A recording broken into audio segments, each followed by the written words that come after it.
So 25 years old, don't worry.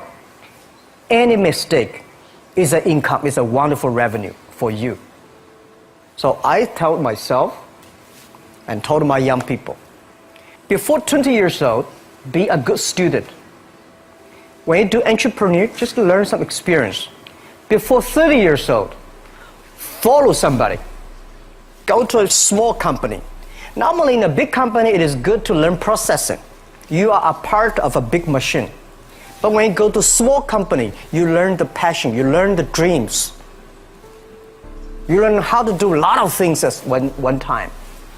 So before 30 years old, it's not which company you go, it's which boss you follow. It's very important.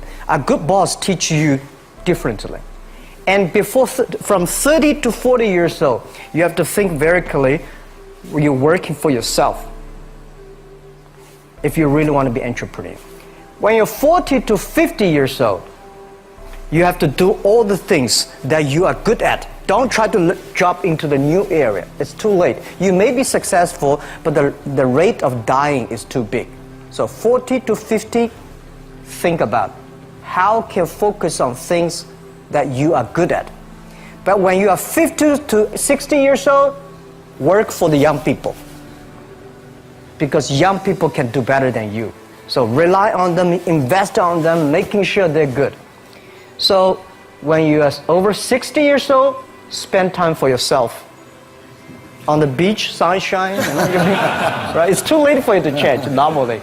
But this is my advice to the young people. 25 years old, make enough mistakes. Don't worry. You fall, you stand up. You fall, you stand up. Enjoy it. 25 years old, enjoy the show, enjoy the show. I did not have a rich father.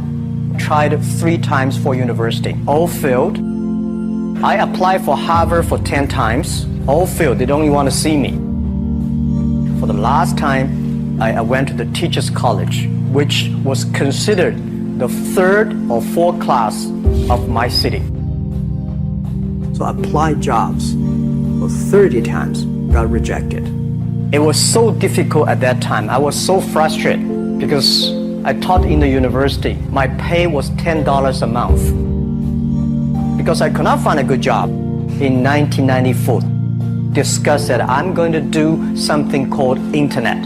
And 23 of them against it. They said, this is a stupid idea. We have never heard about internet. And you know nothing about computer.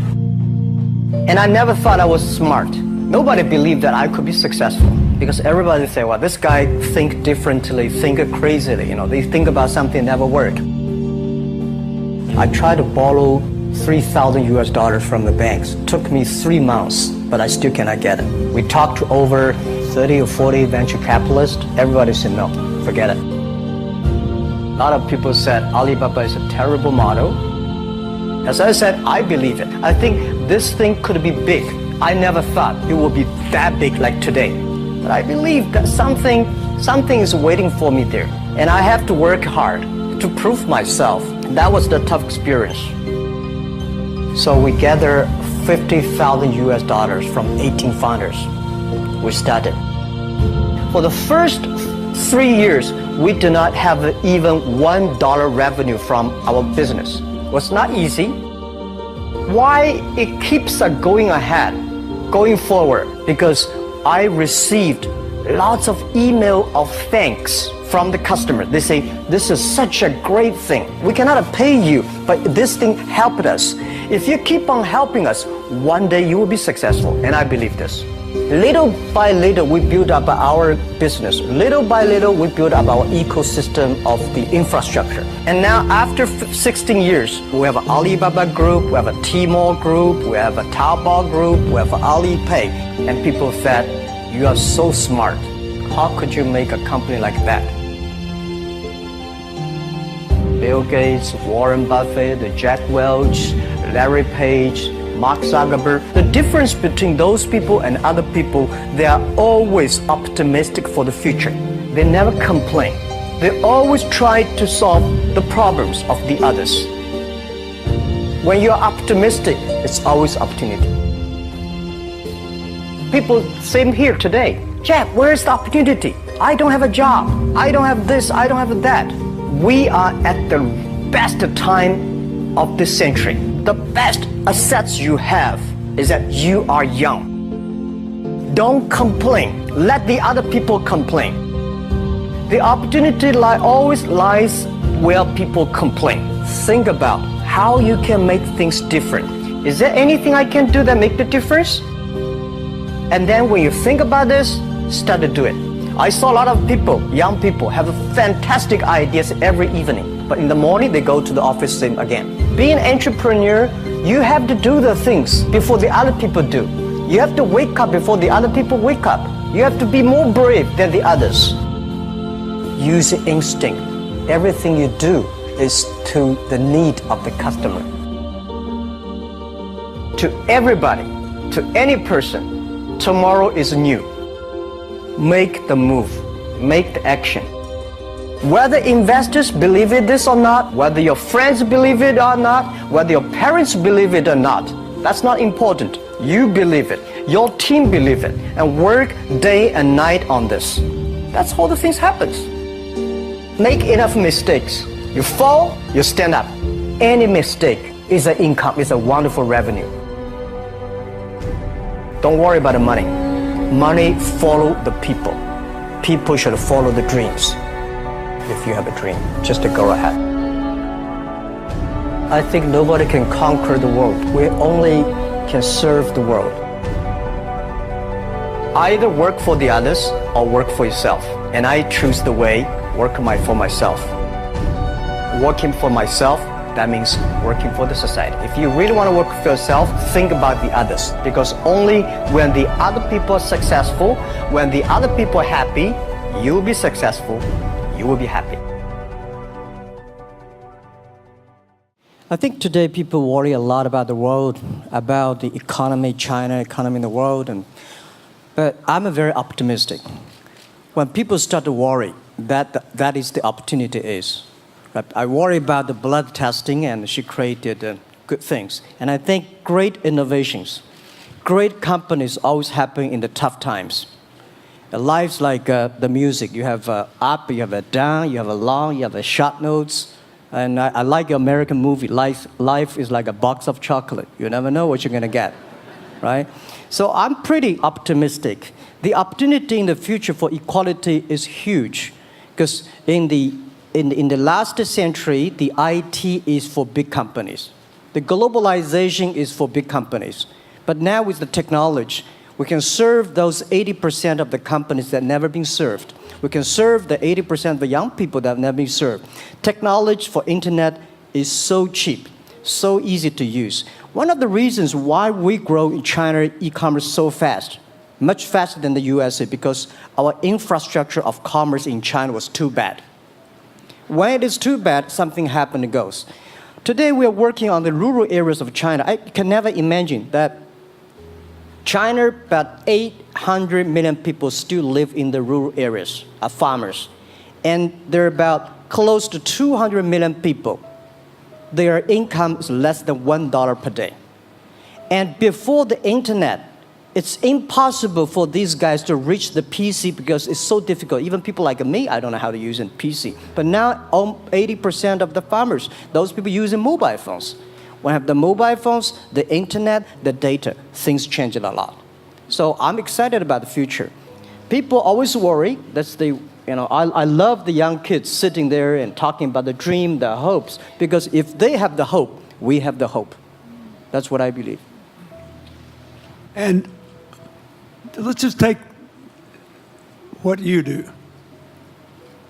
And I've loved every description I've ever heard about how you serve people, and your story about the bamboo farmers and your wife and her friends. It was fabulous. But where's this going?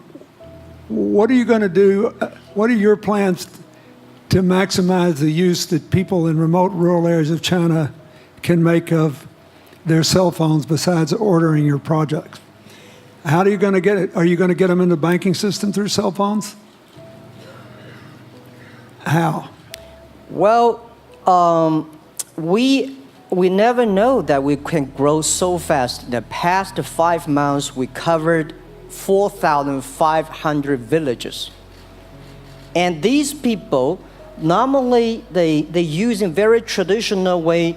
It took them like we went to a rural area. It took the farmers 2 hours to walk to the downtown in the middle of the town and buy things. But today, because the mobile phone, and we can deliver things to their home, to their village within 72 hours. I remember last week I read a very interesting thing. This is amazing. There is a girl, she told me a story. She said her grandfather, 92 years old birthday. And for his life, he always wanted to try one Western style food. But he lived in the rural areas. There's no such restaurant food. So she said, I tried on the internet, book a restaurant dinner for Western food, delivered to that village. And they finally immediately find one restaurant. There are 3 guys.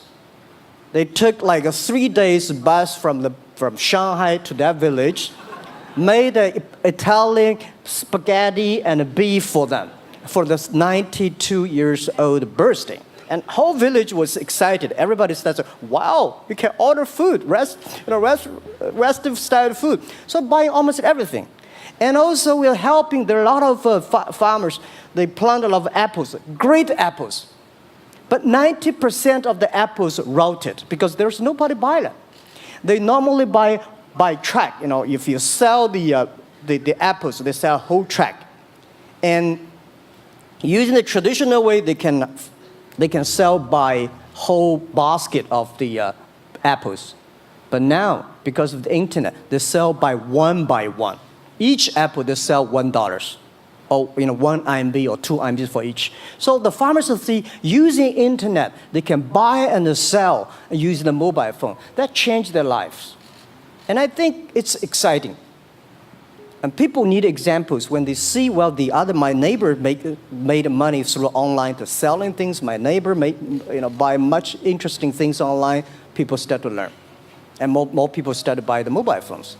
We cannot make all the mobile factories to sell phones to them. Only they know the mobile phone really works, helping change their lives, they start to buy the mobile phones.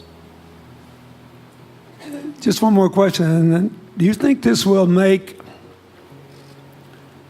the current problems like the current problem in China less likely? That is, if we'll have more market information and the market will drive where the investment goes instead of the government trying to make judgments about, I better build another housing development or office development here, there, or yonder, and you wound up with a bubble. If it comes from the bottom up, is it more likely that fewer bad things will happen? Yeah, I think last week I was in Seattle discussing about the China economy. I think you American people worry too much about the China economy. Well, you see, every time when you start to worry about China goes better. Every time you think China is in problem, we'll get better. But when you have to say, you have a high expectation of China always a problem. Like parents have the expectation of the kids, of the same. But there's a big difference between American consumption because people say, the economy is bad, so China consumption will be good low. No, totally different. You Americans love to spend tomorrow's money. And the other people's money, maybe. Or maybe the children's money. We Chinese love to save money. We are probably the largest country, the safe deposit in the whole world because we've been poor for so many years. When we make money, we put in the banks because someday we know the disaster is coming, so we can spend the money. So when the economy is bad, we still have the money to spend. You guys probably don't. You worry. And the second thing is that China been focusing on developing for the past 30 years. China government so strong on investment, so strong on exporting, but they are too weak on the domestic consumptions. Domestic consumption is not driven by government, it's driven by entrepreneurship, driven by the market, not the government. So in the past 20 years, government is so strong. Now they're getting weak. It's our opportunity. It's our showtime to see the market economy, entrepreneurship, how we can develop the real consumption. I think if the China developed the great consumption, we have a 300 million middle class. In next 15 to 20 years, we're going to have 500 million middle class. We need to import a lot. So when we start to import, that's a great. I worry a lot when we export. When we export, we got a terrible sky, we have a terrible water, we have a terrible environment. When we start to import, we got to be better. So that's all the great opportunity, guys. Be happy about that. I'm serious. I agree with that. I'm serious. Yeah. Worry about yourself. Don't worry about the others. The reason some of us worry about China is we depend on you to buy our debt. However, I tried to be more Chinese when I was president. I saved a lot of money. So good. Good. But I just wanted you to say that because I really believe that. I mean, I think you're absolutely right. The trend toward greater internal consumption I think, will remain unbroken in spite of whatever the difficulties are in the next few months. I think it's important not to overreact. You can't break the trend. You've got to clean up the land from chemical contaminants. You've got to clean up the air. You're going to do it. Yep. And a lot of Chinese will make a lot of money out of that. There'll be a lot of great new companies, and there'll be opportunities to import from other places. Yeah. So can you discuss your theory of what you're doing and other things in terms of whether it advances equal opportunity and social solidarity? Tell them what you think is going to happen. And what other kinds of, when your opening remarks, you just said technology is going to be active in this way in other areas of the economy. What do you think the next big opportunities are? But first, tell them just in 2 sentences what you're doing, because Jack and I know, and we haven't been clear enough. Explain it, and explain how you think that advances social solidarity and equality of opportunity. Well, our work is in the belief that access to health information is a basic human right. And that lab information, particularly because lab data drives 70% of clinical decisions, needs to be accessible to people before they're sick. So if you look at the word diagnose in the dictionary today, it says to determine the presence of disease from symptoms, which means by definition, we're determining that people are sick once a disease has already progressed. And our work is in being able to make lab testing accessible to people in time for therapy to be effected, and to do that in a way in which every person, irrespective of their insurance status, irrespective of where they live, can afford the ability to get a test done. So that means, in our case, we've invested the last 12 years in now developing hundreds of tests, many of which are less than $10. So $2 tests in the United States. And I think one of the amazing things about this country is that we have such an incredible ecosystem for fueling creativity, and that creativity can create new markets. So in answer to your question about the market being able to conform itself to social good, I think the creativity that goes into creating these new technologies creates new markets in and of themselves. And our basic belief is that those new markets come from empowering individuals and enfranchising individuals and trusting that individuals have the capability to engage with information, and in accessing that information, beginning to take control of their own outcomes and their own health outcomes, and in doing so, changing the way our healthcare system works. Think what this could mean for rural China, for rural India, for Native American reservations in America, for the Mississippi Delta, for the remote areas of where all the jobs were lost from coal. You're all of a sudden giving people information. And one of the most important things I think we did in my second term as president in the healthcare front was develop this diabetes self-care program, and all of a sudden Jack's company could be delivering the means to self-care based on your test.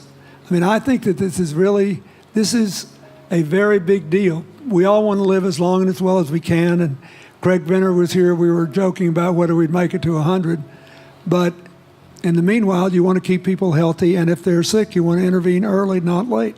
Yeah. Well, and if you look at, the ability to engage with this information, we have a $4 trillion healthcare problem in this country. 20% of it is type 2 diabetes, which is reversible. And we have 90 million Americans who do not know they are pre-diabetic. But access to information and the ability to engage with that information is the foundation for being able to change those outcomes and cost, right? One more fact, and then I want to call on Jack. You founded this company 12 years ago, right? Yeah. Tell them how old you were. I was 19. Yeah. So, don't worry about the future. We're in good hands. So, I was thinking about 19, where I am. 19, I've not passed the examination for university yet. I failed 3 times, but I think it worked out. I'm not good at schooling. Well, yeah, that's why I give confidence to a lot of young people in China. If Jack Ma can be successful, 80% of the people can be successful. People like her, we're jealous. But, well, equality, I would like to make a little bit technology helping, because yesterday I was joining the UN Women Conference about gender equality. And I think the first technology revolution happened 200 years ago in the UK, released the human body, the arm, stronger. The second technology revolution in the USA for energy, you can last long. But this technology revolution release the brain. So this century is not a competition who is stronger, whose muscle is stronger. It's who is smarter, who is soft, who can listen. It's the challenge of wisdom. So man, woman equal. On the internet, you can never see he's a woman or man. And on the internet, women can serve much better than men on the internet. Men talking about the business, talking about numbers, competition, they make business very cold. Women, they make business very cozy, lifestyle, and interesting. 50%, more than 50% of our shop owners, more than 5 million shop owners are women. And people love that. This is a great thing. I see that this century, we see more and more women leaders, on the state leaders, presidents. In the future, we're going to General Secretary of the United Nations should be a woman leader. And this is the great century for equality. And I feel excited about that. let me ask you, we're almost out of time, but one of the things that we haven't talked enough about here, and not just here, but generally, is whether the leapfrogging we saw with cell phones, which was instrumental in your phenomenal business success and which will make it possible for you at the appropriate time to do what you've done on a global scale, hitherto unimaginable in all of human history for anybody to have any of their own health data. We've seen examples, but not the kind of dramatic penetration we need with energy and clean energy and enough in a short enough time to avoid the worst consequences of climate change. So do you believe that, your country has done more than anybody else to try to put up solar panels, and some of your companies went broke because you overdid it, right? But beforehand, and you got to work out the phase out of the coal, the phase into the sun and all that. Meanwhile, Africa, which is growing like crazy because of the cell phone in no small measure, and has 6 of the fastest growing countries in the world, still has vast swaths of its land totally dark at night. Do you believe that it's possible for us to scale up with distributed solar power rather than centralized as quick as we did with the cell phone? And if so, and if that were your business, if you had to quit what you're doing today and start there, how would you do it? And how would you do it? Very first, I know that. I'm such a huge believer in technology, and I think especially right now, we're at an incredible time in terms of new technology and the ability to apply technology in a scalable way towards solving some of these problems. So I would look at it in the context of some of the renewable solutions that we already have, and in the context of empowering, connecting individuals with access to those solutions, and in the context of creating markets around them. I think that there's real opportunity to actually create an ecosystem in which people can financially benefit from these solutions, and I think that's going to drive an adoption. I think in developing economies, there's a revenue stream associated with that, and the more we can turn even already some of the technologies that we have into markets, the more that we can fuel, I believe, local growth and individual engagement in beginning to adopt some of these solutions. Just related to that, Jack, you answer it, and then I'll ask you one final question. Yeah, I am a strong believer that technology can make world much better, because people say China economy is getting slower. I'm happy about the 7%, even 5%. Even 5% of the GDP of the number of China, of the second largest economy, is big enough.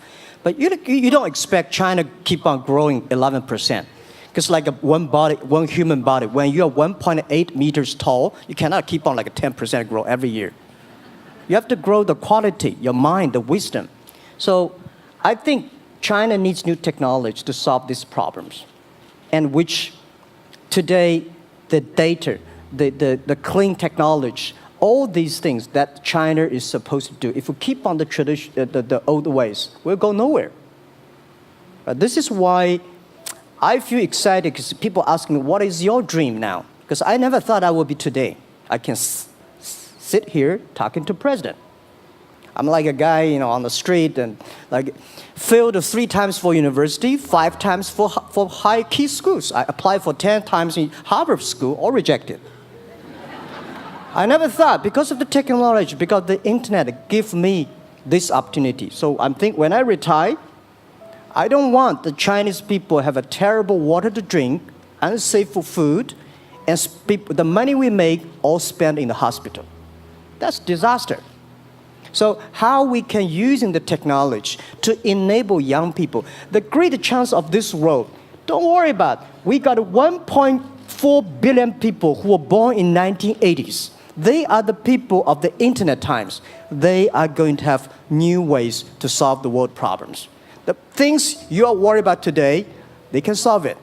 And human beings have these kind of worries for centuries. And young people can always solve it. And today, when you have a right direction, clean energy, the climate change, all these issues, they will be solved, and these are the great opportunities ahead of us. Anything else? I agree with that. I think the more we can enfranchise people, the more we can create ecosystems in which individuals are empowered, the more we give rights to individuals to be able to build businesses, to be able to pursue the economic benefit of technologies, the more you see these markets change. Before they leave the stage, I want you to look at them. And I want you to think about the time we have had to spend here dealing with the refugee problems in Syria and Lebanon. Stand up, Elias. This is my friend Elias Bousab. He is the education minister in Lebanon. He's got to educate all these kids. And so he left a miracle that very much reflects the lives that Elizabeth and Jack have lived. He was in a very responsible position at the American University of Dubai. They started bringing American scholars over there to live in an Arabic culture. He did all these wonderful things. Lebanon got in trouble. He went home to save his country. What is the difference? How much more could he and every smart Lebanese person do if they could focus on these things? And why can he not? because the place is dominated by people who think their differences are more important than their common humanity and their common challenges. You cannot imagine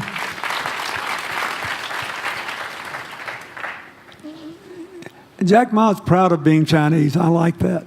He never hid it. He's happy about it. I'm proud to be a global citizen too. Yeah. Yeah. And I imagine Elizabeth's proud to be a blonde-haired, blue-eyed American techno whiz from Northern California. Yes. But they don't, not a word either one of them has said has defined the meaning of their lives or the direction of their work with negative reference to someone else. My friend Dikembe Mutombo, stand up. No, you don't have to stand up. It'll hurt you too much. You're an old man. My 7'2" tall friend was just inducted into the National Basketball Association Hall of Fame. And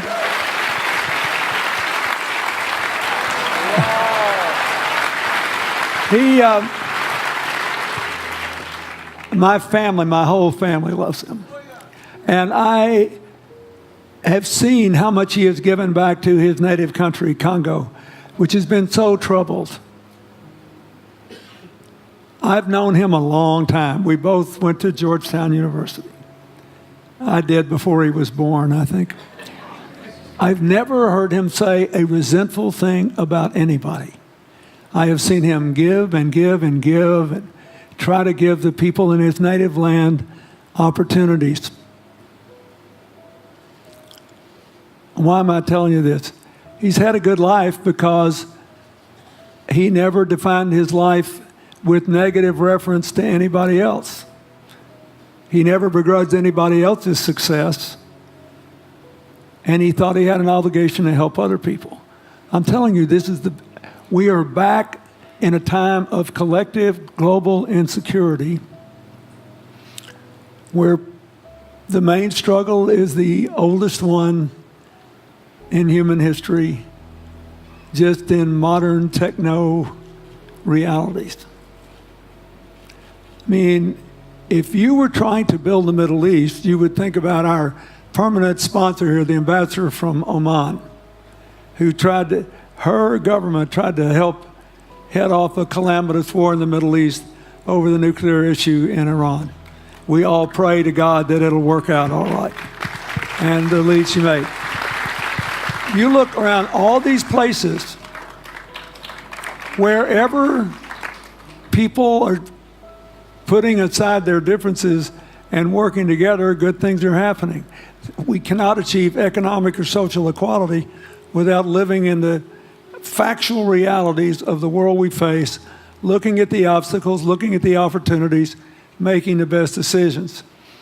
And those of us who even feel good about ourselves because we think we spend a lot of time giving, our whole goal should be to work ourselves out of a job. One of the things that Bill and Tanny Austin are sitting there with Starkey, they started giving away hearing aids, and then they decided, well, we better teach these young people how to speak. If they get the gift of hearing, they'll have to learn that. So they got into the education business. Sonny Varkey got into the education business and decided somebody ought to do something really dramatic to remind people that the only people that really matter are the teachers. So he gave the first Global Teacher of the Year award last year, and an international panel gave the prize to a teacher from Maine who promptly gave the entire $1 million to her school. The woman never made any money in her life. She gave all the money away immediately. The future is going to be forged by people who think of how to use the modern tools that we are given,